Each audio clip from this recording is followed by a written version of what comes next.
প্রত্যেকটা মানুষ রাষ্ট্রের কাছে খুবই গুরুত্বপূর্ণ। কারণ সেই মানুষটা কোনো না কোনো ফ্যামিলির, সেই মানুষটা কোনো না কোনো ফ্যামিলিতে বাচ্চা, বা সেই মানুষটা কোনো না কোনো ফ্যামিলির প্রধান।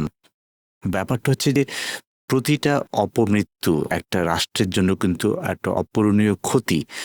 একজন মানুষ যখন বড় হন তার জন্য যে এক্সট্রা যে জিনিসগুলো লাগে সেই জিনিসগুলো কিন্তু একটা মানুষের জন্য কিন্তু অপূরণীয়। আমি মনে করি যে একটা রাষ্ট্রের জন্য একটা অপূরণীয় ক্ষতি যখন একজন মানুষ অপঘাতে মৃত্যুবরণ করেন। তো সেই জন্য আমরা দেখছি যে ডেটা ব্যবহার করে আমি আসলে আমার এই বইটাতে দেখিয়েছিলাম যে কিভাবে আসলে সড়ক দুর্ঘটনা কিভাবে এআই ব্যবহার করে আমরা আসলে এআই আমি বলবো না, আমি বলবো যে সড়ক দুর্ঘটনা কিভাবে আমরা কমিয়ে আনতে পারি প্রযুক্তির মাধ্যমে এবং ডেটার মাধ্যমে। সেখানে বিআরটি এর ইন্টিগ্রেশন থেকে শুরু করে সব কিছুই কিন্তু এই ধরনের ইন্টিগ্রেশন কিন্তু সম্ভব।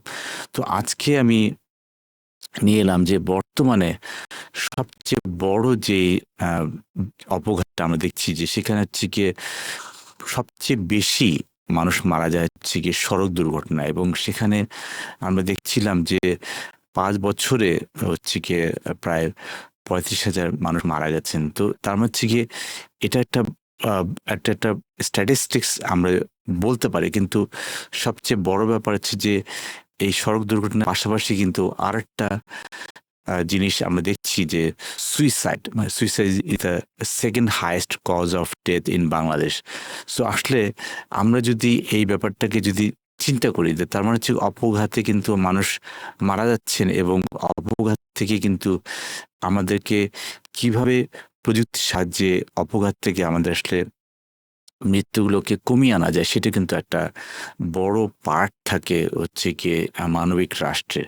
তো সেই জন্য আমরা যদি এখানে দেখি যে আমরা তো যখন একটা প্রযুক্তির কথা বলছি, যে ধরা যাক এই মুহূর্তে আমরা যেইভাবে রোড অ্যাক্সিডেন্ট প্রিভেনশন সিস্টেম নিয়ে আমরা কথা বলছি, সেখানে কিন্তু রোড অ্যাক্সিডেন্ট প্রিভেনশন সিস্টেমের মধ্যে স্পিড ডিটেকশনের একটা ব্যাপার আছে, তারপর হচ্ছে কি সেফ ডিস্টেন্স ক্যালকুলেশনের ব্যাপার আছে, তারপর হচ্ছে গিয়ে যেই স্পিড মানে আমার সামনের গাড়ির ভেহিকেলের স্পিড এবং আমার পেছনের গাড়ির ভেহিকেলের স্পিড, তারপরে রোড সাইড যে আছে রোড সাইনের যে রেকগনিশন সেটার ব্যাপারে, ড্রাইভার নোটিফিকেশনের ব্যাপার আছে, তারপর হচ্ছে গিয়ে বিভিন্ন ধরনের ভায়োলেশন মানে ড্রাইভারদের ভায়োলেশনের এই ব্যাপারগুলো কিন্তু এখানে আছে। তো এই জন্য আসলে আমরা বলি যে রোড অ্যাক্সিডেন্ট প্রিভেনশন বা এর জন্য যে প্রেডিকশন এবং তার জন্য যে কন্ট্রিবিউটিং যে ফ্যাক্টরগুলো আছে সেটার জন্য কিন্তু পৃথিবীব্যাপী প্রচুর কাজ হয়েছে, এবং সেই প্রচুর কাজের আমি কিছু জিনিস নিয়ে দেখাতে পারি। তবে একটা জিনিস আমি বলি যে রোড অ্যাক্সিডেন্ট সেটা যেভাবে হোক না কেন, এখানে সবচেয়ে বড় যে পার্টটা হচ্ছে গিয়ে আসলে আমরা প্রযুক্তিকে বিশ্বাস করতে পারছি কিনা বা প্রযুক্তি ব্যবহার করতে পারছি কিনা।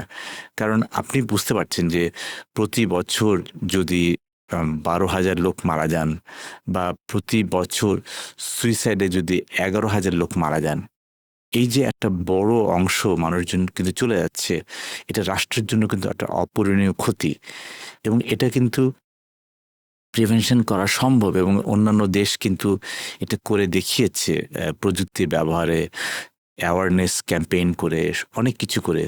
এবং এটাতে কিন্তু জিরো ভিশন নামে আমি একটা প্রজেক্ট দেখছিলাম, সেটা হচ্ছে সুইডেনের, এবং তারা কিন্তু এটা কিন্তু প্রায় অনেকটাই কমিয়ে এনেছে।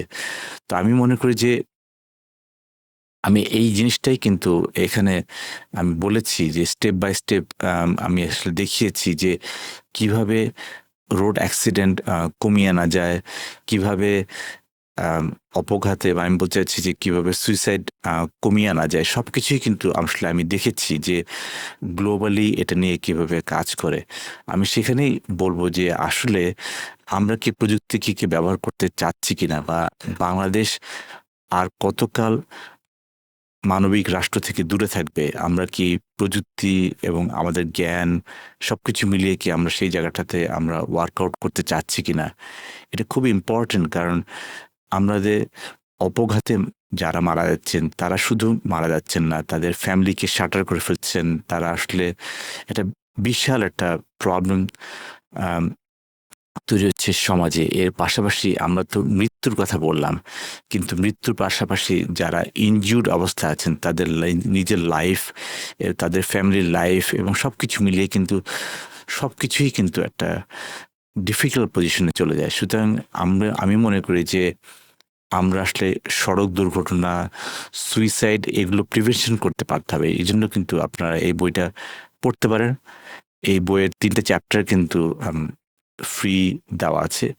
তো আসলে বই পড়াটা ইম্পর্টেন্ট না, ইম্পর্টেন্ট হচ্ছে কি আন্ডারস্ট্যান্ডিংটা নেওয়া, যে আসলে পৃথিবীতে কিভাবে প্রযুক্তি ব্যবহার করে আসলে এই ধরনের অপঘাতগুলো কমানো যায়।